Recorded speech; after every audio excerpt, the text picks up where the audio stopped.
नमस्कार, मैं गौरव जोशी श्रीमती मोहरी देवी तापड़िया गर्ल्स कॉलेज जसवंतगढ़ के इस YouTube चैनल पर आपका हार्दिक स्वागत करता हूं। हम पढ़ रहे हैं निगम लेखांकन और निगम लेखांकन में हम पढ़ रहे हैं कंपनियों का आंतरिक पुनर्निर्माण। इस चैप्टर का छठा क्वेश्चन आज की क्लास में सोल्व करते हैं। क्वेश्चन में जो बैलेंस शीट दी गई है उस बैलेंस शीट के जो आइटम्स हैं वो हमने यहाँ पर बोर्ड पे लिखे हैं। तो items of balance sheet as at 31 March 2018। Equity and liability side के जो आइटम्स हैं उनमें पहला है 1,40,000 इक्विटी शेयर्स 10 रुपये वाले हैं, फुली पेड अप। 10 रुपये वाले 1,40,000 इक्विटी शेयर्स हैं, पूर्ण प्रदत्त हैं। तो इक्विटी शेयर कैपिटल है 14 लाख रुपए की। 2,000 प्रेफरेंस शेयर्स हैं 100 रुपये वाले, फुली पेड अप। तो प्रेफरेंस शेयर कैपिटल है 2 लाख रुपए की। स्टेटमेंट ऑफ पीएनएल, लाभ हानि खाते का शेष दिया गया है, ये ऋणात्मक शेष है, नेगेटिव बैलेंस है 6 लाख रुपए का, यानी 6 लाख रुपए की हानि दिखाई गई है। 8% डिबेंचर्स हैं 6 लाख रुपए के, 6 लाख रुपए के ऋणपत्र हैं। क्रेडिटर्स हैं 78 लाख रुपए के और प्रोविजन फॉर टैक्स है 6 लाख रुपए का। तो इस प्रकार से इक्विटी एंड लायबिलिटी साइड का टोटल है 1 लाख रुपए का। एसेट्स में फिक्स्ड एसेट्स और करंट एसेट्स दिखाई गई है। 30 लाख रुपए की फिक्स्ड एसेट्स है और 70 लाख रुपए की करंट एसेट्स है। तो एसेट साइड का टोटल भी है 1 लाख रुपए का। कंपनी हानि की स्थिति में है, इस वजह से आंतरिक पुनर्निर्माण योजना का प्रस्ताव रखा गया और प्रस्ताव में जो है निम्न प्रस्ताव, आंतरिक पुनर्निर्माण योजना में निम्न प्रस्ताव पास हुए। तो ये प्रस्ताव पास हुए हैं जिनमें से पहला है स्थायी संपत्तियों को 33 सही 1/3% से कम करना है। तो जो स्थायी संपत्तियां हैं फिक्स्ड एसेट्स 30 लाख रुपए की, इनको 33 सही 1/3% यानी इनका 1/3 कम करना है, अपलिखित करना है। स्थायी संपत्तियां हानि होने की वजह से अपलिखित हैं, इनका 1/3 अपलिखित करना है। चालू संपत्तियों का पुनर्मूल्यांकन 54 लाख रुपए पर करना है। तो जब आंतरिक पुनर्निर्माण किया जाता है तो दायित्वों और संपत्तियों का पुनर्मूल्यांकन किया जाता है। तो चालू संपत्तियां, करंट एसेट्स का पुनर्मूल्यांकन किया गया और पुनर्मूल्यांकन पर इनको 54 लाख रुपए पर लाना है, जबकि करंट एसेट्स 70 लाख रुपए की दिखाई गई है। 16 लाख रुपए पुनर्मूल्यांकन की वजह से करंट एसेट्स में कमी हुई है। तीसरा, कंपनी का कर दायित्व 8 लाख रुपए का होगा। तो जब दायित्वों का पुनर्मूल्यांकन किया गया तो प्रोविजन फॉर टैक्स 6 लाख से बढ़कर 8 लाख रुपए का हो गया, दायित्वों में वृद्धि हुई है। 50 लाख रुपए के एक लेनदार ने अपने दावे का 50% त्यागना स्वीकार किया। आंतरिक पुनर्निर्माण योजना मुख्यतः अंश पूंजी में कटौती के द्वारा ही बनाई जाती है, लेकिन कई बार लेनदार या ऋणपत्रधारी भी अपने दावे की कुछ राशि को त्यागने के लिए सहमत हो जाते हैं। तो यहाँ पर एक जो लेनदार है 50 लाख रुपए का, उसने अपने दावे का 50% त्यागना स्वीकार किया। तो 50 लाख में से 50% 25 लाख रुपए उसने त्यागना स्वीकार कर दिया और अब उसका शेष दावा बचता है 25 लाख रुपए का। और उसके दावे के शेष के आंशिक भुगतान में, तो 25 लाख रुपए का उसका शेष दावा बचता है और 25 लाख रुपए के आंशिक भुगतान में उसको 5 रुपए वाले 2 लाख समतांश दिए गए। 5 रुपए वाले 2 लाख समतांश यानी 10 लाख रुपए के उसको इक्विटी शेयर दे दिए गए। तो 25 लाख रुपए का उसका अब दावा शेष बचता है, जिसमें से 10 लाख रुपए उसको समतांशों के रूप में चुका दिए गए और बाकी 15 लाख रुपए अभी भी दायित्वों में, क्रेडिटर्स में दायित्व के रूप में दिखाए जाएंगे। पांचवा प्रस्ताव है ऋणपत्रधारी 100 रुपए के ऋणपत्रों के बदले 11% 75 रुपए वाले ऋणपत्र लेने को सहमत हुए। तो ऋणपत्रधारी ये जो डिबेंचर्स हैं 6 लाख रुपए के, ये 100 रुपए वाले डिबेंचर्स हैं। तो ये जो ऋणपत्रधारी हैं ये 100 रुपए के बदले 75 रुपए का ऋणपत्र लेने को सहमत हो गए हैं, यानी कि अपने दावों का 25% त्यागने के लिए ये भी सहमत हो गए हैं। लेकिन ये चाहते हैं कि इनकी जो ये ब्याज की दर है, ये ब्याज की दर बढ़ा दी जाए। तो 8% की जगह इनको 11% वाले 11% 75 रुपए वाले ऋणपत्र इनको निर्गमित किए जाएं। छठा है समता अंशों को 5 रुपए तक, जो समता अंश है इक्विटी शेयर्स हैं उनको 5 रुपए तक घटा दिया जाए। 10 रुपए का शेयर है उसको 5 रुपए का बना दिया जाए और शेष राशि आंतरिक पुनर्निर्माण योजना में काम में ली जाए, तथा पूर्वाधिकार अंशों को 75 रुपए तक घटा दिया जाए। और जो पूर्वाधिकार अंश हैं, प्रेफरेंस शेयर 100 रुपए वाले हैं, इनको कम करके 75 रुपए का बना दिया जाए और जो 25 रुपए हैं प्रति अंश वो पुनर्निर्माण योजना में काम में ले ली जाए। इस प्रकार से आंतरिक पुनर्निर्माण योजना में ये प्रस्ताव पास किए गए। तो इन प्रस्तावों को प्रभाव में लाने के लिए हमको जनरल प्रविष्टियां देनी होगी। तो जनरल प्रविष्टियाँ देनी होगी, तो जनरल बनाई जाएगी। छठा क्वेश्चन है,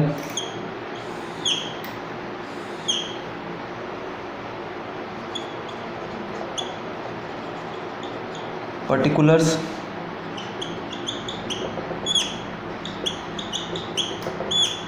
अमाउंट के 2 कॉलम बनाए जाएंगे, डेबिट और क्रेडिट।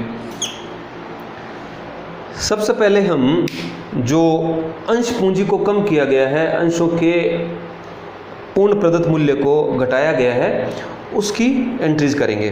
तो समता अंशों को 5 रुपये तक घटा दिया जाए। तो 10 रुपये का शेयर था, अब उसको 5 रुपये का बना दिया गया है। तो 10 रुपये का शेयर था, तो 10 रुपये का शेयर 5 रुपये में परिवर्तित कर दिया गया है। तो 10 रुपये से इक्विटी शेयर कैपिटल को डेबिट करेंगे। ओल्ड डिनोमिनेशन, पुराने अंकित मूल्य से डेबिट किया जाता है कैपिटल को। Equity share capital account debit. 14 lakh रुपए की इक्विटी शेयर कैपिटल है। 1,40,000 अंश हैं 10 रुपये वाले। इनको 1,40,000 अंशों को अब 5 रुपये वाले अंश में बदल दिया जाएगा। तो 2 रुपीज़ जो नया अंकित मूल्य है, न्यू डिनोमिनेशन है, उससे अंश पूंजी को क्रेडिट किया जाता है। तो 2 rupees 5 equity share capital account. 1,40,000 अंश अब 5 रुपये वाले हो गए हैं, इसलिए अंश पूंजी है 7 लाख रुपए की। और जो कम किया हुआ अमाउंट है, जो 5 रुपये प्रति अंश है 1,40,000 अंशों के, वो कैपिटल रिडक्शन अकाउंट में ट्रांसफ़र कर दिए जाएंगे। कैपिटल रिडक्शन अकाउंट, और कैपिटल रिडक्शन अकाउंट का बैलेंस हानियों को अपलिखित करने के लिए काम में लिया जाता है। दूसरा, पूर्वाधिकार अंशों को भी 75 रुपये तक घटा दिया गया है। तो पूर्वाधिकार अंश है 100 रुपये का। तो जो पुराना अंकित मूल्य है, उससे प्रेफरेंस शेयर कैपिटल को हम डेबिट करेंगे। ₹100 preference share capital account debit 2 lakh रुपए से। और जो नया अंकित मूल्य है, न्यू डिनोमिनेशन है 75 रुपये का, उससे हम प्रेफरेंस शेयर कैपिटल को क्रेडिट करेंगे।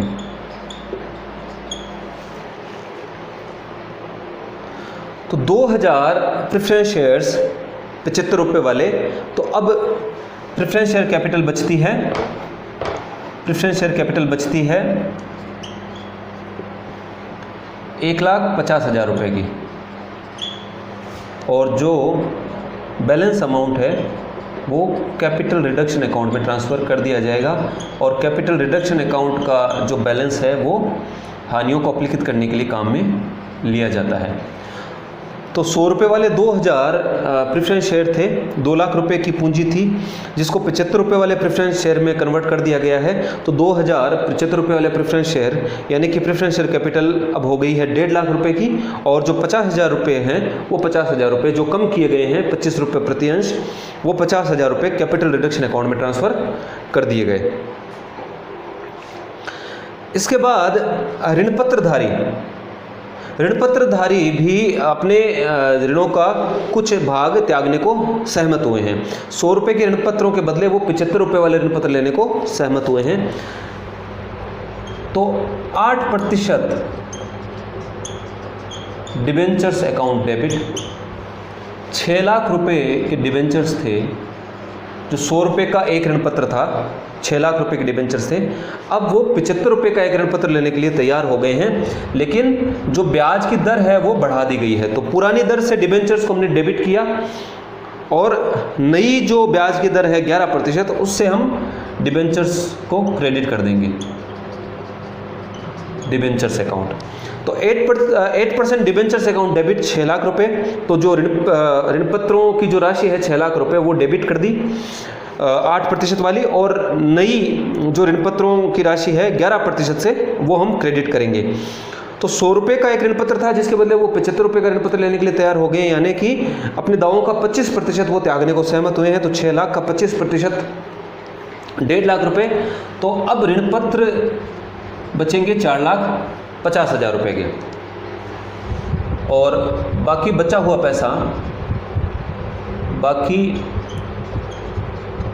पैसा हम कैपिटल रिडक्शन अकाउंट में ट्रांसफ़र कर देंगे to capital reduction account.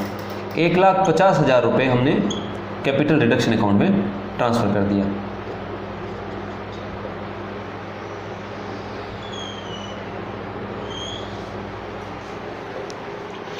₹50 lakh का एक लेनदार है जिसने अपने दावे का 50% त्यागना स्वीकार किया है, और उसके दावे के शेष आंशिक भुगतान में ₹5 वाले 2 लाख समतांश दिए गए।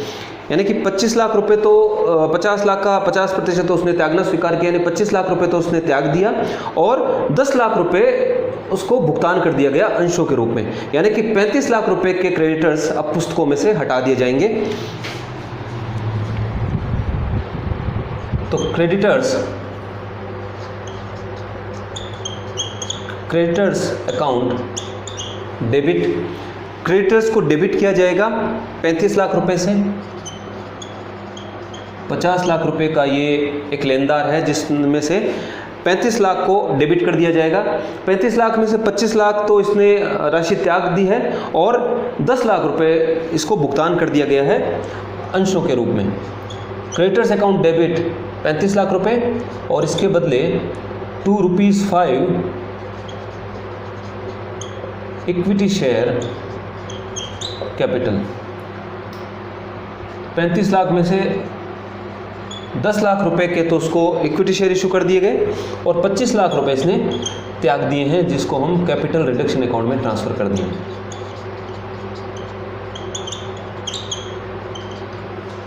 ₹25 लाख कैपिटल रिडक्शन अकाउंट में ट्रांसफ़र कर देंगे। तो इस प्रकार से अंश पूंजी में कटौती द्वारा और ऋणपत्रधारियों और लेनदारों के त्याग से जो है आंतरिक पुनर्निर्माण योजना के अंतर्गत कुछ पैसा कैपिटल रिडक्शन अकाउंट में ट्रांसफ़र कर दिया गया है, और कैपिटल रिडक्शन अकाउंट का जो बैलेंस है वो हानियों को अपलिखित करने के लिए काम में लिया जाएगा, और हानियों को अपलिखित करने के बाद में कंपनी घाटे की स्थिति से निकलकर लाभ की स्थिति में आ जाएगी, इसकी वित्तीय स्थिति अच्छी हो जाएगी।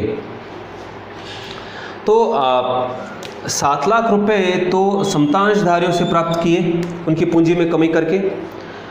50,000 रुपये हमने प्राप्त किए हैं कैपिटल रिडक्शन अकाउंट में पूर्वाधिकार अंशधारियों से उनकी पूंजी में कटौती करके।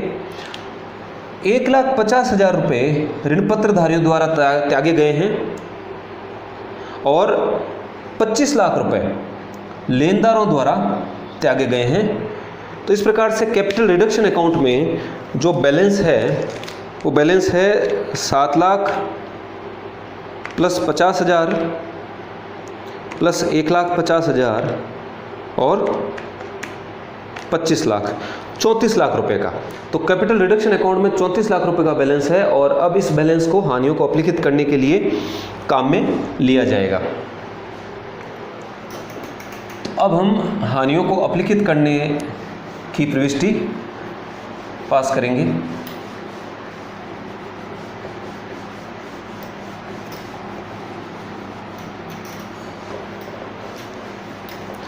तो कैपिटल रिडक्शन अकाउंट का क्रेडिट बैलेंस है 34 लाख रुपए। तो कैपिटल रिडक्शन अकाउंट में 34 लाख रुपए का क्रेडिट बैलेंस है, उसका उपयोग किया जाएगा हानियों को अपलिखित करने के लिए। इसलिए कैपिटल रिडक्शन अकाउंट को डेबिट किया जाएगा capital reduction account debit 34 lakh रुपए से, और कैपिटल रिडक्शन अकाउंट के बैलेंस को काम में लेते हुए हानियों को अपलिखित किया जाएगा। तो सबसे पहले हम अपलिखित कर देंगे जो नेगेटिव बैलेंस है statement of profit and loss account का, उसको। तो स्टेटमेंट ऑफ P&L अकाउंट को क्रेडिट करेंगे 6 लाख रुपए से। इसके बाद पुनर्निर्माण योजना में एक प्रस्ताव पास किया गया है कि जो स्थायी संपत्तियां हैं उन स्थायी संपत्तियों को 33 से 1/3% यानी कि स्थायी संपत्तियों का 1/3 कम करना है, अपलिखित करना है। तो 30 लाख का 1/3 या 33 से 1/3% होता है 10 लाख रुपए। तो फिक्स्ड एसेट्स को 10 लाख रुपए से क्रेडिट किया जाएगा फिक्स्ड एसेट्स अकाउंट 10 लाख रुपए। चालू संपत्तियों का पुनर्मूल्यांकन 54 लाख रुपए पर करना है। तो चालू संपत्तियां 54 लाख रुपए की ही बची हैं, जबकि पुस्तक मूल्य है 70 लाख रुपए, यानी 16 लाख रुपए पुनर्मूल्यांकन पर हानि हुई है। तो चालू संपत्तियों को करंट एसेट्स को भी क्रेडिट किया जाएगा 16 लाख रुपए से, 16 लाख रुपए। आगे है कंपनी का कर दायित्व 8 लाख रुपए का होगा। कंपनी का कर दायित्व 6 लाख रुपए का था, लेकिन आंतरिक पुनर्निर्माण योजना के अंतर्गत जब दायित्वों और संपत्तियों का पुनर्मूल्यांकन किया गया तो कर दायित्वों में वृद्धि हो गई। कर दायित्व 6 लाख से 8 लाख के हो गए। तो इस 2 लाख रुपए के दायित्वों में वृद्धि को प्रभाव में लाने के लिए हम कैपिटल रिडक्शन अकाउंट से इसको क्रेडिट करेंगे। Provision for tax account 2 lakh रुपए से इसको क्रेडिट करेंगे। तो इस प्रकार से हानियों को अपलिखित किया गया है कैपिटल रिडक्शन अकाउंट के बैलेंस से आंतरिक पुनर्निर्माण योजना के अंतर्गत। तो 34 लाख रुपए का बैलेंस था, जिसमें से 6 लाख रुपए लाभ हानि खाते का ऋणात्मक शेष अपलिखित किया गया, 10 लाख रुपए की स्थायी संपत्तियां अपलिखित की गई, 16 लाख रुपए की चालू संपत्तियां अपलिखित की गई और 2 लाख रुपए जो है कर दायित्वों में बढ़ोतरी के अपलिखित किए गए, यानी कि पुस्तकों में लाए गए। तो 34 लाख रुपए पूरे जो है कैपिटल रिडक्शन अकाउंट के उपयोग कर लिए गए। तो balance of capital reduction account used for writing off losses as per reconstruction scheme. अब क्वेश्चन में कहा गया है कि योजना के बाद का, यानी कि पुनर्निर्माण के बाद का चिट्ठा भी बनाइए। तो बैलेंस शीट तैयार करेंगे आफ्टर रिकंस्ट्रक्शन, पुनर्निर्माण के बाद की बैलेंस शीट बनाएंगे।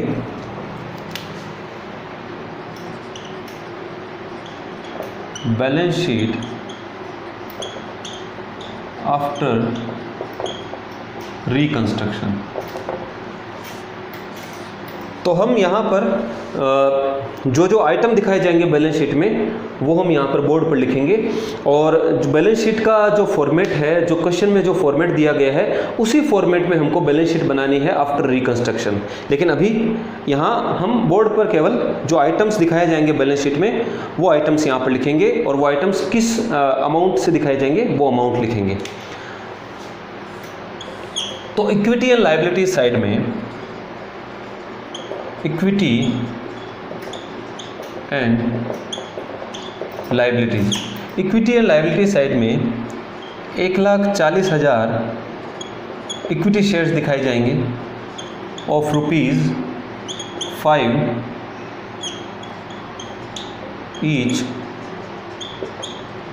Fully paid up. 10 रुपये वाले समता अंश को, इक्विटी शेयर को घटाकर 5 रुपये वाला बना दिया गया है, इसलिए अब 1,40,000 शेयर्स 5 रुपये वाले हैं फुल्ली पेड अप। और जो इक्विटी शेयर कैपिटल है वो है 7 लाख रुपए की।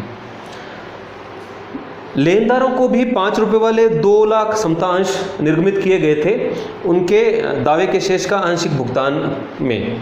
तो 2,000 इक्विटी शेयर इशू किए गए हैं, 2 लाख इक्विटी शेयर इशू किए गए हैं, वो भी दिखाएंगे बैलेंस शीट में।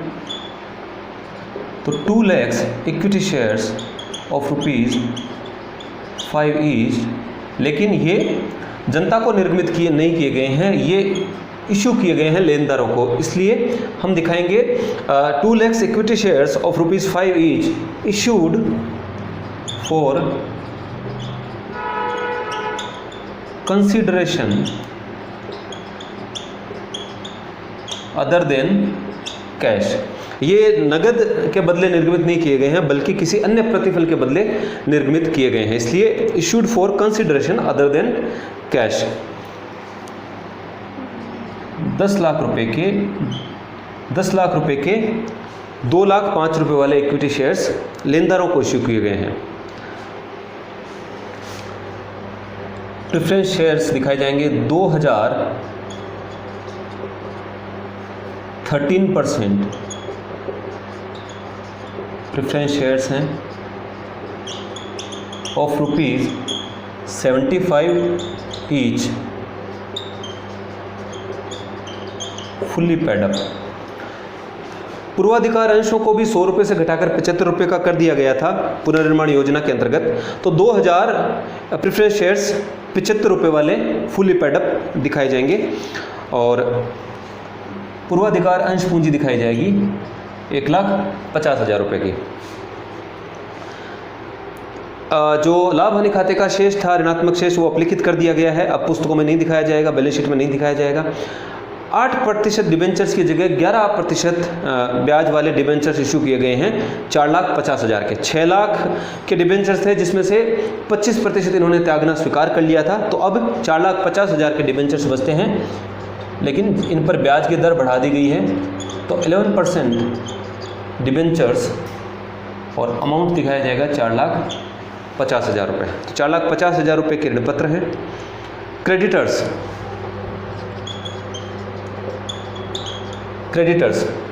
तो क्रेडिटर्स में से 78 लाख रुपए के क्रेडिटर्स थे, जिनमें से 35 लाख रुपए के क्रेडिटर्स हमने डेबिट कर दिए हैं। 35 लाख रुपए के क्रेडिटर्स अब पुस्तकों में नहीं दिखाए जाएंगे।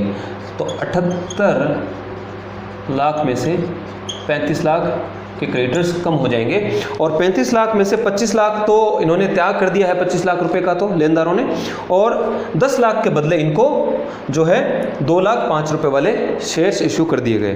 तो 78 लाख में से 35 लाख के क्रेडिटर्स कम हो जाएंगे। तो क्रेडिटर्स बचते हैं 43 लाख रुपए। 78 लाख की जगह अब 43 लाख रुपए के क्रेडिटर्स बैलेंस शीट में दिखाए जाएंगे after reconstruction. Provision for tax, provision for tax अब 6 लाख की जगह 8 लाख रुपए का दिखाया जाएगा, क्योंकि कंपनी का कर दायित्व 8 लाख रुपए का हो गया है आंतरिक पुनर्निर्माण योजना में जब पुनर्मूल्यांकन किया गया। तो इस प्रकार से इक्विटी एंड लायबिलिटी साइड का टोटल होगा 7 lakh plus 10 lakh plus 1,50,000 plus 4,50,000 plus 43 lakh और 8 लाख, 74 लाख रुपए। इक्विटी एंड लायबिलिटी साइड का टोटल है 74 लाख रुपए। अब हम एसेट साइड में, बैलेंस शीट के एसेट साइड में फिक्स्ड एसेट्स और करंट एसेट्स दी गई हैं। तो फिक्स्ड एसेट्स 30 लाख रुपए की थी बिफोर रिकंस्ट्रक्शन, लेकिन आफ्टर रिकंस्ट्रक्शन 10 लाख रुपए अपलिखित कर दिए गए फिक्स्ड एसेट्स में से। तो फिक्स्ड एसेट्स बचती है अब 20 लाख रुपए की। और करंट एसेट्स का पुनर्मूल्यांकन 54 लाख रुपए पर किया गया। तो 16 लाख रुपए की करंट एसेट्स हमने अपलिखित कर दी थी पुनर्निर्माण योजना के अंतर्गत। तो करंट एसेट्स है 54 लाख रुपए की। तो एसेट साइड का टोटल भी आता है 74 लाख रुपए का।